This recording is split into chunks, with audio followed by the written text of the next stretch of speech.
नमस्कार,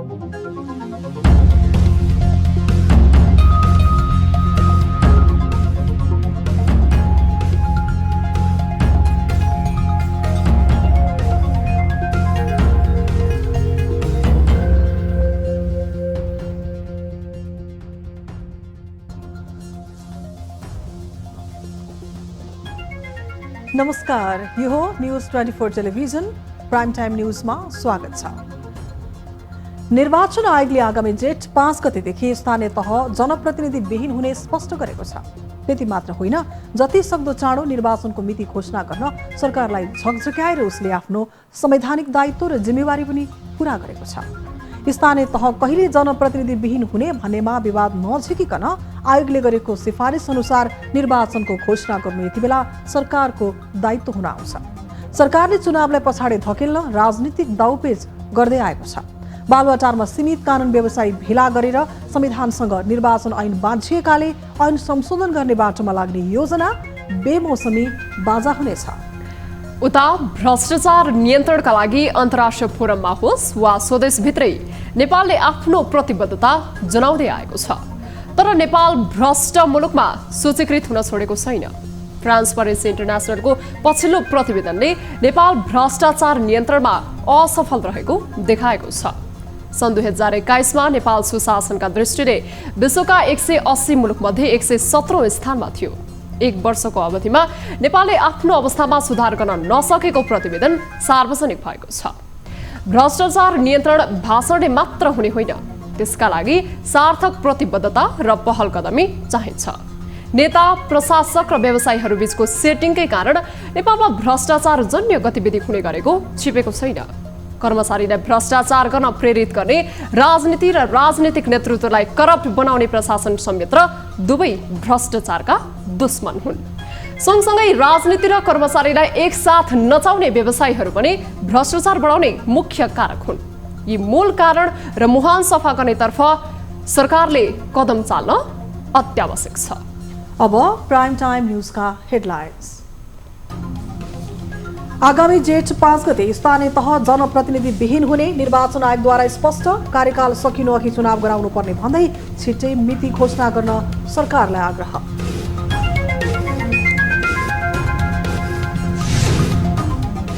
नेपालमा भ्रष्टाचार नघटेको ट्रान्सपरेन्सी इन्टरनेसनलको खुलासा। बेरोजगारी बढ्दै जाँदा पनि सरकार उदासीन। नेता र प्रशासक बीचको सेटिङ नै नियन्त्रणका लागि चुनौती।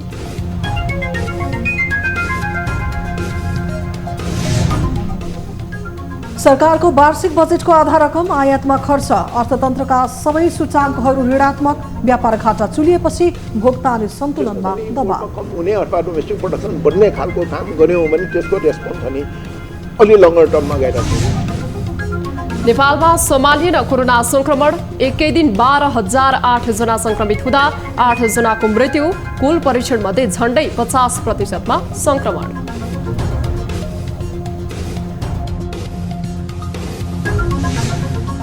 र हारारा गोल्ड कप फुटबलमा नेपाल आर्मी क्लबद्वारा 3 स्टार 1-0 गोल अन्तरले पराजित। जितसँगै आर्मी प्रतियोगिताको अन्तिम 4मा।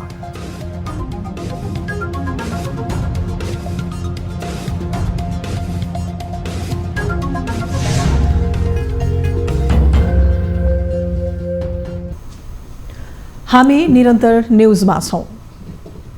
निर्वाचन आयोगले तत्काल स्थानीय तहको निर्वाचन मिति घोषणा गर्न सरकारलाई आग्रह गरेको छ। यसअघि सर्वदलीय बैठक डाकेर निर्वाचनबारे छलफल गरेको आयोगले सरकारले वैशाखमा निर्वाचन नगर्ने तयारी गरेपछि फेरि एक विज्ञप्ति मार्फत तत्काल चुनावको मिति घोषणा गर्न दबाब दिएको हो। विज्ञप्तिमा स्थानीय तहको निर्वाचन 2074 वैशाख 31 गते पहिलो चरण, असार 14 गते दोस्रो चरण र असोज 2 गते तेस्रो चरणमा सम्पन्न भएकोमा पहिलो चरण 2074 वैशाख 31 गतेलाई आधार मान्दा स्थानीय तह निर्वाचन ऐन 2073 को व्यवस्था बमोजिम निर्वाचित पदाधिकारीहरूको कार्यकाल आगामी 2079 जेठ 5 मा समाप्त हुने उल्लेख गरिएको छ। स्थानीय तह निर्वाचन ऐन 2073 को दफा 4 को व्यवस्था बमोजिम स्थानीय तहको कार्यकाल समाप्त हुनु अगावै स्थानीय तहको निर्वाचन गर्नुपर्ने भन्दै आयोगले तत्काल मिति घोषणा गर्न सरकारलाई आग्रह गरेको हो। यसबारे आयोगले कार्तिक 8 गते र पुस 9 गते भेटेर जानकारी गराएको पनि विज्ञप्तिमा उल्लेख गरिएको छ। सो भेटमा वैशाख 14 गते बुधबारका दिन एकै चरणमा स्थानीय तहको निर्वाचन गर्ने गरी मिति तोक्न प्रस्ताव गरिएको र यदि कुनै कारणबाट एकै चरणमा निर्वाचन गर्न सम्भव नभएमा पहिलो चरणमा वैशाख 14 गते बुधबार र दोस्रो चरण वैशाख 22 गते बिहीबार गर्ने गरी 2 चरणमा निर्वाचन गर्न उपयुक्त हुने प्रस्ताव गरिएको आयोगको भनाइ छ। जनप्रतिनिधिमूलक संस्था, संविधान तथा कानुनहरूदेखि भ्रष्टाचार नियन्त्रणका निकायहरू भएर पनि नेपालमा भ्रष्टाचार घटेको छैन। ट्रान्सपरेन्सी इन्टरनेसनल TI का अनुसार नेपाल विश्वका भ्रष्ट मुलुकको सूचीको 117औं नम्बरमा यथावत छ। संविधान बनेर राजनीतिक संक्रमण सकिएको अवस्थामा पनि नेपालमा सुशासन कायम हुन नसक्नु चुनौतीपूर्ण विषय हो। एक रिपोर्ट।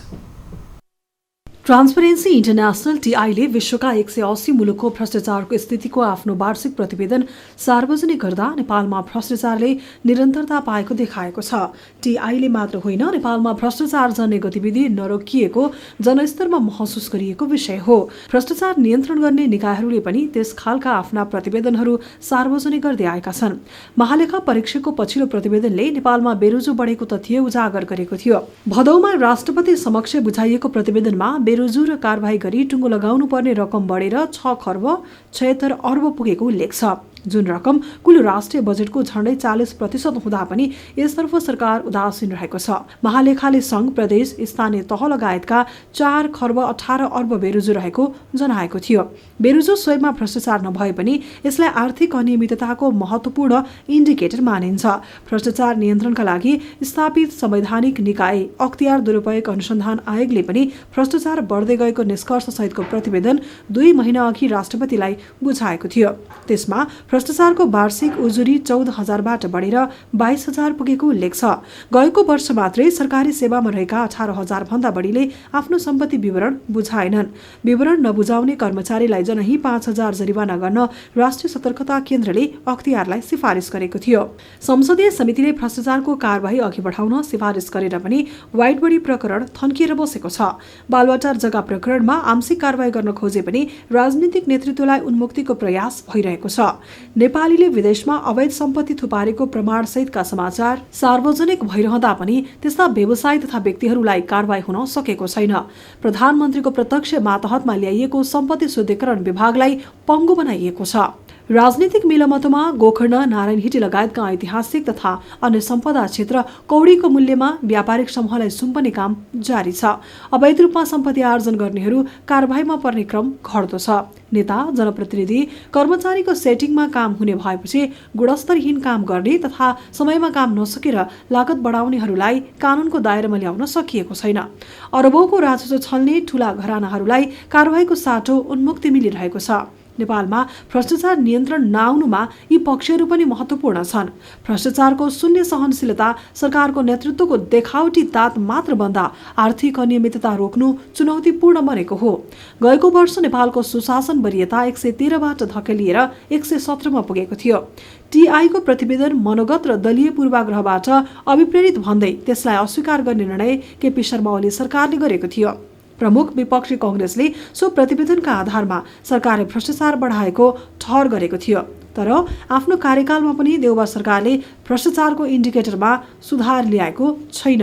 उल्टो तिनै तहका जनप्रतिनिधिको स्वेच्छाचारिता बढ्दै गएको गम्भीर टिप्पणी महालेखाले नै गरिसकेको छ।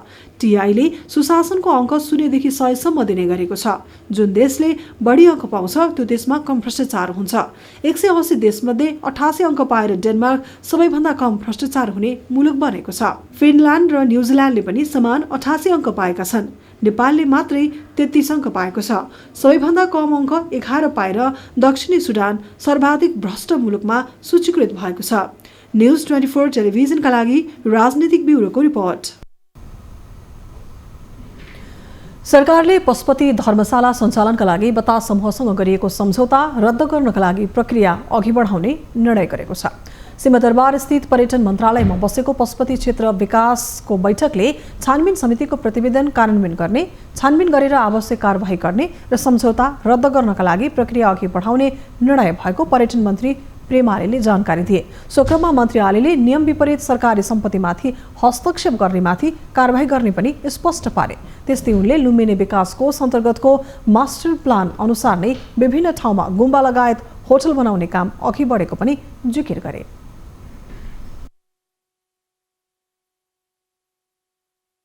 अब यसलाई कसैले स्टन्ट भनेका छन्, कसैले बतासले पैसा नदिएका कारणले प्रेम आलेले यस्तो गरिराखेका छन् आरोप लगाएका छन्। ती तत्त्वहरूलाई म देखाउन चाहन्छु। जसरी मैले यो जिम्मेवारी प्राप्त गरेको छु, म आफ्नो जिम्मेवारीबाट 1 इन्ची 1 रत्तीभर पनि कतै नचाहिने डुलमुलाएर मैले काम अगाडि गर्छु, म अगाडि बढ्छु। र जहाँ जहाँ यस्ता क्रियाकलापहरू जहाँ जहाँ गलत भएका छन् त्यसलाई छानबिन गरेर कानुनी दायरामा ल्याएर म कारबाही गर्छु। यसअघि बतासले पशुपति धर्मशालामा सञ्चालन गरेको होटलको मन्त्री आलेले पनि निरीक्षण गरेका थिए। निर्वाचन आयोगले बुधबार हुने राष्ट्रिय सभाको मतदानको सम्पूर्ण तयारी पूरा भएको जनाएको छ। बुधबार हुने मतदानका लागि आगामी फागुन 20 गतेबाट रिक्त हुन लागेको 19 सिटका लागि 43 जना चुनावी मैदानमा रहेका छन्। प्रदेश 1 मा 3, मध्य प्रदेशमा 2, बागमतीमा 2, गण्डकीमा 3, लुम्बिनीमा 3, कर्णालीमा 3 र सुदूरपश्चिम प्रदेशमा 3 गरी जम्मा 19 पदका लागि निर्वाचन हुन लागेको निर्वाचन आयोगले जनाएको छ। 7 प्रदेशका 8 मतदान स्थलमा 14 मतदान केन्द्र मार्फत मतदान गराइनेछ, जसअनुसार प्रदेश 1 मा 2 र अरू प्रदेशमा 1-1 वटा मतदान स्थल छन्। आयोगका प्रवक्ता शालिग्राम शर्मा पौडेलले मतदानको सम्पूर्ण तयारी पूरा भएको र बुधबार बिहान 9 बजेदेखि 3 बजेसम्म मतदान हुने जानकारी दिए।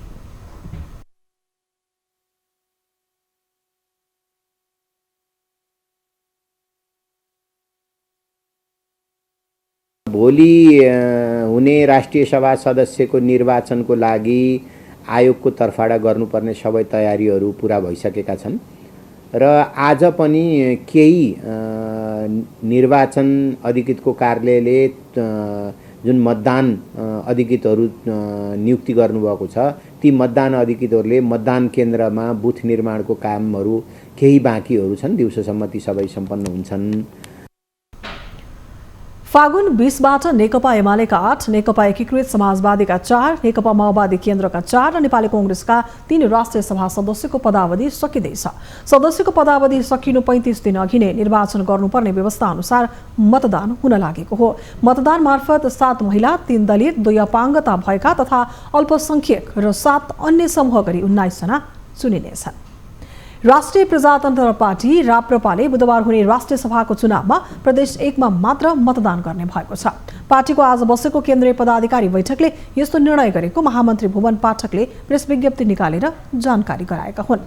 राप्रपाले प्रदेश 1 मा पार्टीका उम्मेदवारहरू अमर बहादुर विष्ट र रन्जु प्याकुरेलाई मतदान गर्न निर्देशन दिएको छ। त्यस्तै अन्य प्रदेशमा पार्टीका उम्मेदवार नभएकाले पार्टीका तर्फबाट प्रतिनिधित्व गर्ने मतदाताहरूलाई मतदान प्रक्रियामा सहभागी नहुन निर्देशन दिने निर्णय गरिएको पनि विज्ञप्तिमा उल्लेख गरिएको छ।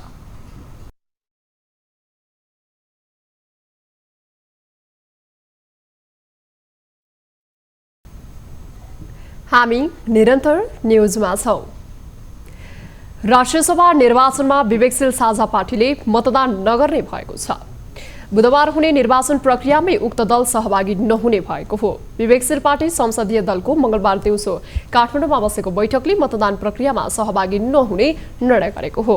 विवेकशील साझाको बागमती प्रदेशसभामा 3 जना सदस्य रहेका छन्। राष्ट्रिय सभा निर्वाचनमा हाल उम्मेद्वार रहेको कोही पनि ठिक नलागेका कारण मतदान प्रक्रियामा सहभागी नहुने निर्णय गरिएको जनाइएको छ। विवेकशील साझा अघिल्लो राष्ट्रिय सभाको निर्वाचनमा समेत मतदान गरेको थिएन। सर्वोच्च अदालतले सिटामोलको अभाव हुन नदिन र नागरिकलाई सहज रूपमा उपलब्ध गराउन अल्पकालीन अन्तरिम आदेश जारी गरेको छ। मंगलबार न्यायाधीश मनोज कुमार शर्माको एकल इजलासले नागरिकलाई सिटामोल र प्यारासिटामोल जस्ता औषधि उपलब्ध गराउन अल्पकालीन अन्तरिम आदेश दिएको हो।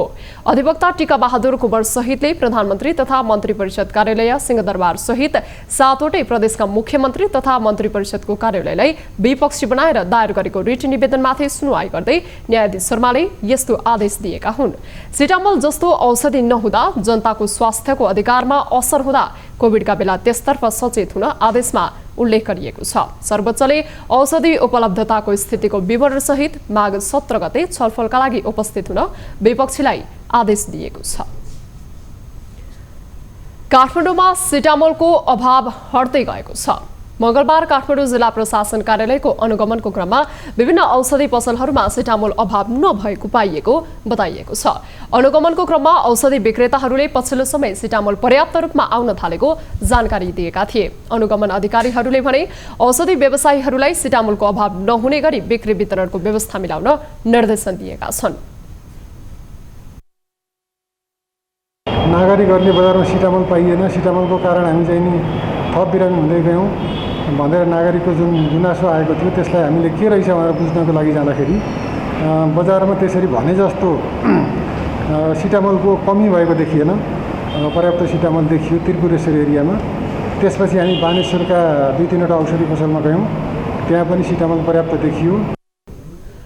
त्यस्तै अनामनगरको भाटभटिनीमा बच्चालाई दुध खुवाउने बट्टामा रिलेबलिङ गरेको गुनासोको आधारमा अनुगमन गर्दा 7वटा बोतलमा रिलेबलिङ गरेको पाइएको र जाँचका लागि वाणिज्यमा पठाइएको उनले बताए। उनले कोरोना नियन्त्रणका लागि लागू गरेको मापदण्डको निरन्तर अनुगमन हुने जानकारी पनि दिएका छन्।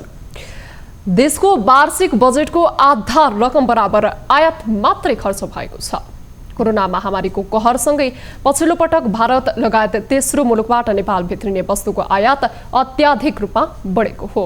आयात बढ्दा अर्थतन्त्रका सबै सूचकहरू ओह्रालो लागेका छन्, जसले गर्दा विदेशी मुद्राको सञ्चितमा कमी भएसँगै भुक्तानीमा समेत समस्या पर्न थालेको छ। एक रिपोर्ट। चालू आर्थिक वर्ष 2078-79 को वार्षिक बजेट 16.5 खर्बको छ। तर चालू आर्थिक वर्षको पहिलो 6 महिनामा मात्रै देशको कुल बजेटको आधाभन्दा बढी रकमको वस्तु तथा सेवा आयातमा सकिएको छ। चालू आर्थिक वर्षको पहिलो 6 महिनामा 9 खर्ब 79 अर्ब 34 करोड रुपैयाँ बराबरको वस्तु आयात गरिएको छ, जबकि नेपालबाट निर्यात भने 1 खर्ब 18 अर्ब 85 करोडको मात्र भएको छ। आयातमा परनिर्भर रहेको देशको अर्थतन्त्र कोरोना महामारीका बीच झन बढी सङ्कटतर्फ धकेलिएको छ। 6 महिनाको अवधिमा 11 खर्ब 18 अर्ब 19 करोड 36 लाख बराबरको कुल वैदेशिक व्यापार मध्ये 8 खर्ब 80 अर्ब 49 करोड 17 लाखको व्यापार घाटा भएको छ। सबै आर्थिक सूचाङ्कहरू ओह्रालोतिर लाग्दा देशले आर्थिक सङ्कटको सामना गर्न बाध्य हुने अर्थविदहरूको ठम्याइ छ। 5 वर्ष दिएपछि 5 वर्षमा थोरै भए पनि चेन्ज हुने, 2% भए पनि त्यसको चाहिँ इम्पोर्टमा कम हुने अथवा डोमेस्टिक प्रोडक्सन बढ्ने खालको काम गऱ्यौँ भने त्यसको रेस्पोन्स छ नि अलि लङ्गर टर्ममा गएर धेरै छिटो हुन्छ। यो प्रकारको रणनीति नलिकन हुन्छ अब जे हुन्छ त्यही नै हुन्छ, हामी चाहिँ ध्यान नदिएर बस्ने हो भने चाहिँ नि हामीले चाहिँ ठेक्न सक्दैनौँ र करेन्सी साफ डेप्रिसिएसन भएपछि सिभियर इकोनोमिक क्राइसिस त स्पष्ट नै छ। नेपालले 148 वटा राष्ट्रहरूसँग वैदेशिक व्यापार गर्दै आएको छ। व्यापार गर्ने 148 मुलुक मध्ये 24 मुलुकसँगको व्यापार मात्रै नेपाल नाफामा रहेको छ, जसमध्येमा पनि नाफाले खासै वृद्धि गरेको छैन। 4 मुलुकसँगको नाफा करोडको संख्यामा रहेको छ भने 20 मुलुकसँगको नाफा व्यापार नगण्य रूपमा नै रहेको छ। स्वदेशमा भएका उद्योगहरू दयनीय हुँदा आयात झन बढ्दो अवस्थामा छ। आयातलाई समयमै कम गरेर स्वदेशी उत्पादनमा प्रोत्साहन गर्न नसकिएमा यसले देशको अर्थतन्त्रलाई दीर्घकालीन रूपमै असर गर्ने सङ्केत देखिएको वाणिज्य व्यापार विज्ञको भनाइ छ। यो ब्यालेन्स अफ पेमेन्ट अथवा भुक्तानी सन्तुलनमा पनि प्रब्लम पर्ने, त्यस्तै गरिकन विदेशी मुद्राको सञ्चिति पनि घट्दै गएको अवस्था छ। त्यसैले यो यसका विभिन्न कारणहरूमध्ये एउटा प्रमुख कारण चाहिँ आयात निर्यात छ, त्यो अनुपातमा बढ्न नसक्नु नै हो। अहिले नेपालले 91 रुपैयाँको आयात गरेर 9 रुपैयाँको मात्रै निर्यात गर्ने क्षमता रहेको छ, जसले गर्दा नेपालको व्यापार घाटा चुलिएको छ। दैनिक उपभोग्य वस्तु, तरकारी, फलफूल, खाद्यान्नदेखि पेट्रोलियम पदार्थको आयात बढेको छ। सरकारको वार्षिक बजेटको आधा रकम आयातमा मात्र खर्चिनु पर्ने नियतिबाट गुज्रेको अर्थतन्त्र कोभिड महामारीको सङ्कटबाट झन बढी समस्यामा पर्न सक्ने देखिन्छ। न्युज 24 टेलिभिजनका लागि क्यामेरामा सुनिल गुरुङका साथ टिभी जर्नलिस्ट खगेश्वरी कार्कीको रिपोर्ट। न्युजहरू अझै बाँकी नै छन्, अब समय हो लाइफ बोय हात धुने ब्रेकको।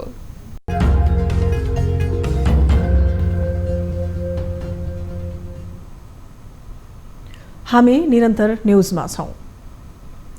चालू आर्थिक वर्षको पुस मसान्तसम्ममा सम्पत्ति शुद्धिकरण विभागमा एउटा मात्र मुद्दा परेको छ। विभागले गत आर्थिक वर्ष 26 जना विरुद्ध मुद्दा चलाएको थियो। अपेक्षित रूपमा कार्य सम्पादन गर्न नसक्दा सरकारको लगानी खेर गएको आरोप पनि विभागलाई लाग्ने गरेको छ। एक रिपोर्ट। प्रधानमन्त्री तथा मन्त्री परिषदको कार्यालय अन्तर्गत गठन भएको सम्पत्ति शुद्धिकरण विभागले हालसम्म 75 मात्र मुद्दा हेरेको छ। विभागले गैर कानूनी रूपमा सम्पत्ति आर्जन गर्ने व्यक्तिहरूको पहिचान गर्न नसक्दा गैर कानूनी रूपमा सम्पत्ति आर्जन गर्ने व्यक्तिहरूलाई विभागले अनुसन्धानको दायरामा ल्याउन सकेको छैन। विभाग गठन भएको 10 वर्ष भइसक्दा पनि कुनै ठूला प्रकारको विगत दावी गर्न सकेको छैन। चालु आर्थिक वर्षको पुस मसान्तसम्म विभागले एउटा मात्र मुद्दा दायर गरी विगत दावी गरेको हो। राजस्व चुहावटको कसुर लागेको यो गैर कानूनी कार्यमा 95 लाख रुपैयाँ फेला परेको छ। हालै विभागले 5 ठूला प्रकृतिका मुद्दामा अनुसन्धान अघि बढाउने तयारी थालेको जनाएको छ। विभागले अधिकांश मुद्दाहरू मुद्रा ब्याङ्किङ तस्करी, राजस्व चुहावट र विदेशी विनिमय अपचलन सम्बन्धित रहेका छन्। यो हप्ताभित्रै एक दुईवटा केस लाने भनेर चाहिँ त्यो तयारीमा पनि थियौँ। तर कस्तो हुँदो रहेछ भने अनुसन्धानको क्रममा गइरिँदै जाँदाखेरि त्यो ठुलो लहरो भएको कुनै झाडीको एउटा लहरो ताने जस्तो हुँदो रहेछ। सट्ट तानो अनि धेरै परसम्मको कुरा आउँछ अनि त्यहाँसम्म पुग्नै पर्यो। त्यसले गर्दाखेरि त्यो लहरो तानिँदै जाने हुँदाखेरि त्यो ठुलो एरिया समेट्ने भएकोले हामीलाई चाहिँ अहिले तत्काल आज भोलि नै रिजल्ट देखाउन गाह्रो परिरहेको छ। सम्पत्ति शुद्धिकरण विभागले आतंकवादी क्रियाकलापमा वित्तीय लगानी र सम्पत्तिको स्रोत देखाउन नसक्ने व्यक्तिहरूलाई कारबाहीको दायरामा ल्याउन सकेको छैन। विभागको अनुसन्धान अवैध कारोबारबाट सम्पत्ति जोड्ने तथा हात हतियार, चेलीबेटी बेचबिखन लगायतका गलत धन्दाबाट कमाई गर्नेमाथि विभागको ध्यान केन्द्रित रहेको छ। पछिल्लो दिनमा विभागले सत्तारूढ दलसँग मिलेर अनुसन्धान प्रक्रिया अघि बढाउने आरोप पनि खेपिरहेको छ। विभागले हालसम्म 100 मुद्दाको पनि सम्पादन गर्न नसक्दा सरकारको लगानी खेर गएको विज्ञहरूको गुनासो छ। अन्तर्राष्ट्रिय स्तरमा एउटा देखाउनका लागि सम्पत्ति शुद्धिकरण विभाग छ, काम गरेको छ। अब 10 वर्ष पुग्न लागिसक्यो, 100वटा मुद्दा पुगेको छैन अहिलेसम्म।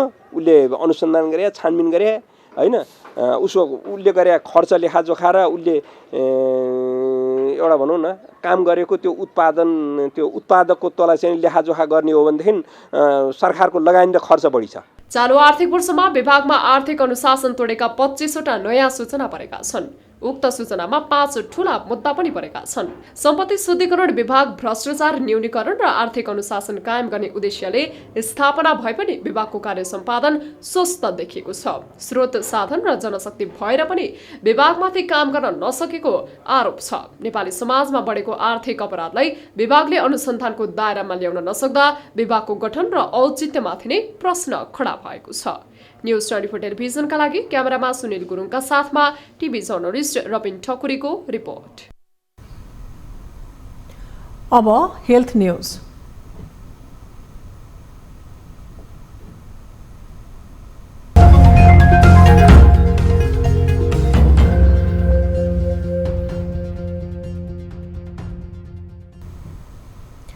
नेपालमा कोरोना संक्रमितको संख्या फेरि बढ्न थालेको छ। मंगलबार थप 12,008 जनामा कोरोना संक्रमण पुष्टि भएको हो। देशभर गरिएको 18,103 पीसीआर परीक्षणका क्रममा 9,432 जना र 7,806 एन्टिजेन परीक्षणका क्रममा 2,576 जनामा कोरोना संक्रमण पुष्टि भएको स्वास्थ्य मन्त्रालयले जनाएको छ। यो सँगै नेपालमा कोरोना संक्रमितको संख्या 10,45,634 पुगेको छ। सोमबार परीक्षण गरिएका मध्ये 48% भन्दा बढीमा संक्रमण देखिएकोमा मंगलबार भने 46.3% संक्रमण पुष्टि भएको छ। त्यस्तै कोरोनाकै कारण थप 8 जनाको मृत्यु भएको छ। हालसम्म नेपालमा 11,667 जनाको कोरोनाकै कारण मृत्यु भएको छ। त्यस्तै थप 3,040 संक्रमित निको हुँदा हालसम्म नेपालमा 8,27,279 जना निको भएका छन्। हाल नेपालमा 88,934 सक्रिय संक्रमित छन्। सबैभन्दा बढी सक्रिय संक्रमित काठमाडौँ उपत्यकामा छन्। काठमाडौँमा 41,633, ललितपुरमा 9,668 तथा भक्तपुरमा 5,581 जना सक्रिय संक्रमित रहेका छन्। स्वास्थ्य मन्त्रालयका अनुसार देशभर 245 जना आइसियु र 44 जना भेन्टिलेटरमा उपचाररत रहेका छन्। त्यस्तै 165 जना क्वारेन्टिनमा रहेको पनि मन्त्रालयले जनाएको छ। सरकारले कोरोना विरुद्ध खोप अभियानलाई तीव्र पारेको जनाएको छ। स्वास्थ्य तथा जनसङ्ख्या मन्त्रालयका अनुसार अहिलेसम्म 4,38,08,840 मात्रा खोप प्राप्त भएको छ, जसमध्ये 2,96,64,607 मात्रा लगाइएको छ। मङ्गलबार 1,19,371 जनाले कोरोना विरुद्ध खोप लगाएका छन्। स्वास्थ्य मन्त्रालयका अनुसार 1,63,33,937 जनाले पहिलो मात्रा खोप लगाएका छन्। यस्तै 1,31,06,726 जनाले खोपको पूर्ण मात्रा लगाएका छन्।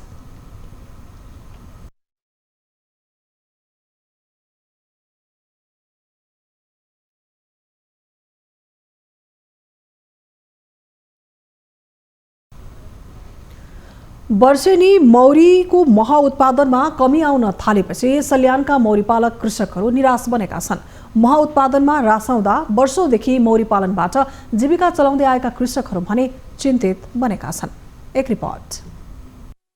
सल्यानको कालीमाटी गाउँपालिका जिल्लामै सबैभन्दा बढी मह उत्पादन हुने क्षेत्रको रूपमा चिनिन्छ।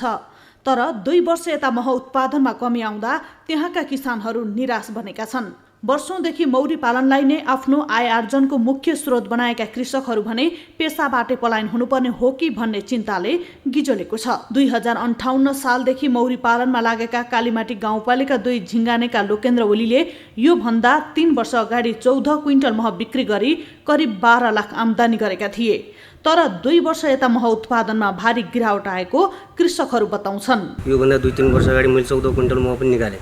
गत वर्ष झुसिल गिरा भए पनि 5-7 क्विन्टल भयो। यो वर्ष चाहिँ मौसमले प्रकृतिले साथ नदिएर मह भएन। कालीमाटी गाउँपालिकाको यो क्षेत्रलाई मह उत्पादन पकेटको रूपमा लिइन्छ। विगतमा युवा स्वरोजगार कार्यक्रम, प्रधानमन्त्री कृषि आधुनिकीकरण कार्यक्रम हुँदै मौरी पकेट तथा प्रदेश ब्लक कार्यक्रम समेत यस क्षेत्रमा सञ्चालन भएका छन्। मह उत्पादन घट्नुमा उत्पादन क्षेत्र विस्तार हुन नसक्नु भएको कालीमाटी गाउँपालिकाले जनाएको छ। लामो समयसम्म यसको क्षेत्र विस्तार जसरी हुनुपर्थ्यो त्यो क्षेत्र विस्तार नभएर सुरुदेखि जुन किसानहरू यो कार्यक्रममा संलग्न भएका छन्, जति पनि कार्यक्रम आएपछि उहाँहरू मात्रै जोडिने र उहाँहरूको मौरीपालक किसानहरूलाई विस्तार नगरिएको हामीले महसुस गर्यौँ। गत वर्ष जिल्लामा 12 मेट्रिक टन मह उत्पादन भएको थियो भने यस वर्ष एक सिजनमा 33% गिरावट आएको कृषि विकास कार्यालयले जनाएको छ। कार्यालयका अनुसार जिल्लामा 2 सिजनमा मह उत्पादन हुने गर्दछ। यस वर्ष असोज 31 गतेदेखि परेको अविरल वर्षाका कारण धान खेती र चिउरीका दानामा भएको रस झरेका कारण कालीमाटी क्षेत्रको मह उत्पादनमा कमी आएको छ। सम्बन्धित सरकारवाला निकायबाट रोग किरा नियन्त्रण, चरण क्षेत्रको विस्तारका लागि ठोस कार्यक्रम तथा योजना सञ्चालन गर्न सकेमा यस क्षेत्रका किसानको समस्या हल हुनुका साथै मह उत्पादनमा वृद्धि हुने देखिन्छ। न्युज 24 टेलिभिजनका लागि सल्यानबाट टिभी जर्नलिस्ट टीकाराम भण्डारीको रिपोर्ट। अब बिजनेस न्यूज। शेयर बजार लगातार तेस्रो दिन पनि ओह्रालो लागेको छ। मङ्गलबार शेयर बजार परिसूचक 5.59 अङ्कले घट्दै नेप्से 2815 अङ्कमा कायम भएको छ। यसअघि आइतबार 10 र सोमबार करिब 100 अङ्कले बजार घटेको थियो। नेप्से परिसूचकसँगै मङ्गलबार कारोबार रकममा पनि गिरावट आएको छ। सोमबार 8 अर्ब 88 करोडको कारोबार भएको शेयर मङ्गलबार 5 अर्ब 39 करोडमा खुम्चिएको हो। मङ्गलबार जीवन बिमा उपसमूह 63 अङ्कले बढेको छ भने अरू सबै उपसमूह घटेका छन्। ब्याङ्किङ 4 अङ्कले, विकास ब्याङ्क 20 अङ्कले, फाइनान्स 6 अङ्कले, होटल तथा पर्यटन 4 अङ्कले, जलविद्युत 10 अङ्कले, उत्पादन 13 अङ्कले, लघुवित्त 16 अङ्कले, निर्जीवन बिमा 22 अङ्कले, अन्य 9 अङ्कले र व्यापार उपसमूह 1 अङ्कले घटेका हुन्। कारोबारमा आएका 229 कम्पनीहरूमा 69 कम्पनीको मूल्य बढ्यो भने 102 को घटेको छ। 19 कम्पनीको मूल्य भने स्थिर रहेको छ। राजस्व अनुसन्धान विभागले अनलाइनबाट अवैध रूपमा 37 करोड 64 लाख रुपैयाँ बराबरको डलर कारोबार गर्ने विरुद्ध मुद्दा दायर गरेको छ। मङ्गलबार विभागले कैलाली लम्कीचुवा 10 स्थायी ठेगाना भई हाल काठमाडौँ कालोपुल बस्ने प्रतिवादी विरुद्ध काठमाडौँ जिल्ला अदालतमा मुद्दा दायर गरेको हो। प्रतिवादीले मोबाइल एप्स स्क्रिल र बाइयान्सबाट रकम लोड तथा अनलोड गरी अमेरिकी डलर सटही गरी अवैध रूपमा कारोबार गरेको भेटिएको हो। उक्त कसुरमा ग्लोबल ब्याङ्कबाट 9 करोड 79 लाख, लक्ष्मी ब्याङ्कबाट 5 करोड 77 लाख, एनआइसी एसिया ब्याङ्कबाट 20 करोड 42 लाख, ग्लोबल आइएमई ब्याङ्कबाट 1 करोड 64 लाख गरी कुल बिगो 37 करोड 64 लाख रुपैयाँ कारोबार गरेको खुलेको छ। विभागले विदेशी विनिमय ऐन 2019 सम्बन्धी मुद्दा चलाएको हो। प्रतिवादीलाई सोही ऐन अन्तर्गत बिगो जफत गरी 3 वर्षसम्मको कैद सजायको माग दाबी गरिएको छ।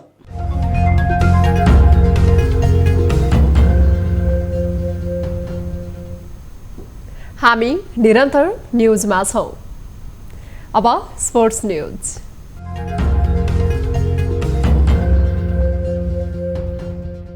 पोखरामा जारी 20औं संस्करणको आहा रारा गोल्ड कप फुटबल प्रतियोगिता अन्तर्गत विभागीय टोली त्रिभुवन आर्मी क्लब सेमिफाइनलमा प्रवेश गरेको छ। 5 पटकको च्याम्पियन 3 स्टार क्लबलाई 1-0 ले हराउँदै आर्मी सेमिफाइनलमा प्रवेश गरेको हो। सब्स्टिट्युट फरवार्ड राजीव गुरुङले खेलको 70औं मिनेटमा गोल गर्दै आर्मीलाई अग्रता दिलाएका थिए। त्यसपछि खेलमा गोल हुन सकेन र आर्मीले 1-0 ले खेल जित्यो। यो सँगै प्रतियोगिताको सेमिफाइनल समीकरण पूरा भएको छ। अब पहिलो सेमिफाइनलमा बुधबार विभागीय टोली एपीएफले मसिन्द्रको सामना गर्नेछ भने आर्मीले फाइनल प्रवेशका लागि बिहीबार मनाङ मर्स्याङ्दी क्लबको सामना गर्नेछ। यस्तै कोरोना महामारीको बढ्दो संक्रमणका कारण बिना दर्शक सञ्चालन भइरहेको आहा रारा गोल्ड कप फुटबल प्रतियोगितामा सेमिफाइनलका खेलदेखि पनि दर्शक राखिने भएको छ। आयोजक सहारा क्लबले सूचना जारी गर्दै सरकारले तोकेको स्वास्थ्य मापदण्ड पालना गर्दै सिट क्षमताको 1/3 दर्शक राखेर खेल खेलाउने निर्णय भएको जानकारी दिएको छ। नेपाल र मरिससको मैत्रीपूर्ण फुटबल खेल हेर्न रङ्गशालामा दर्शकलाई प्रवेश दिने भएको छ। अखिल नेपाल फुटबल संघ इन्फाका अनुसार दशरथ रङ्गशालाको कुल क्षमताको 1/3 क्षमतामा दर्शकलाई प्रवेश दिने भएको हो। यस्तै माघ 15 र 18 गते हुने खेल हेर्न भिआइपी प्याराफिटतर्फ 1000 र साधारण प्याराफिटतर्फ 500 रुपैयाँ टिकट शुल्क तोकिएको छ। खेल साँझ पाउने 5 बजे खेलाइने इन्फाले सुनाएको छ। नेपालसँग मैत्रीपूर्ण खेल खेल्न नेपाल आएका मरिससका 4 खेलाडीमा कोरोना संक्रमण देखिएको छ। मरिससका खेलाडी सोमबार नेपाल आएका थिए।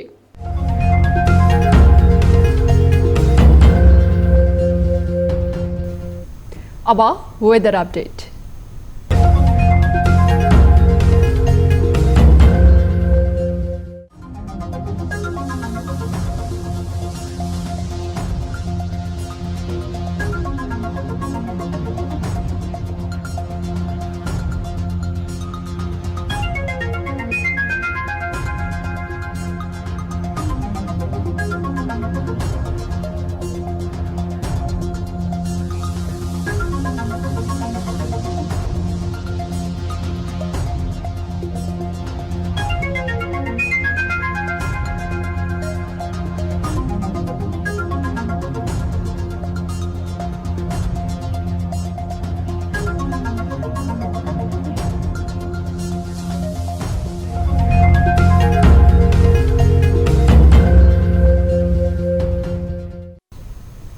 अब प्राइम टाइम न्यूज सक्नु अघि अहिलेसम्मका हेडलाइन्स पुनः एकपटक। आगामी जेठ 5 गते स्थानीय तह जनप्रतिनिधि विहीन हुने निर्वाचन आयोगद्वारा स्पष्ट। कार्यकाल सकिनु अघि चुनाव गराउनु पर्ने भन्दै छिट्टै मिति घोषणा गर्न सरकारलाई आग्रह।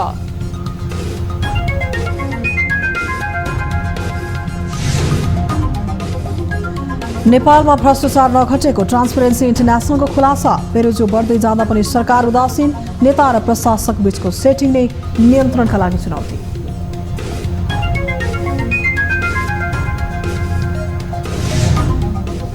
सरकारको वार्षिक बजेटको आधा रकम आयातमा खर्च। अर्थतन्त्रका सबै सूचाङ्कहरू ऋणात्मक। व्यापार घाटा चुलिएपछि भुक्तानी सन्तुलनमा दबाव। बढ्ने खालको काम गर्यौं भने त्यसको रेस्पोन्स अनि अलि लङ्गर टर्ममा गएर नेपालमा सम्हालिएन कोरोना संक्रमण। एकै दिन 12,008 जना संक्रमित बन्द। 8 जनाको मृत्यु। कुल परीक्षण मध्ये झन्डै 50% संक्रमण।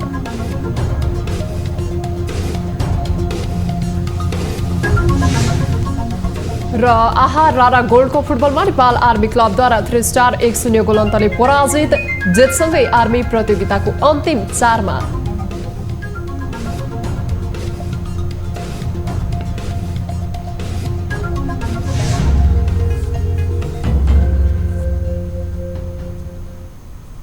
प्राइम टाइम न्यूज अहिलेलाई यति नै। जाँदा जाँदै ताली र गालीका लागि हामीले सोधेको प्रश्नको अन्तिम नतिजा यसपछि प्रसारण हुने कार्यक्रम सीधा कुरा जनतासँगमा हेर्न नभुल्नुहोला। थप न्युजका लागि हाम्रो वेबसाइट www.news24nepal.com हेर्नुहोला। साथै हामीलाई फेसबुक, ट्विटर र युट्युबमा पनि फलो गर्न सक्नुहुनेछ। यस्तै मोबाइल, इमेल र भाइबरबाट न्युज24 को हेल्प डेस्कमा केही समस्या र गुनासा छन् भने सम्पर्क गर्न सक्नुहुनेछ। हामी निरन्तर न्युजमा छौं। नमस्ते।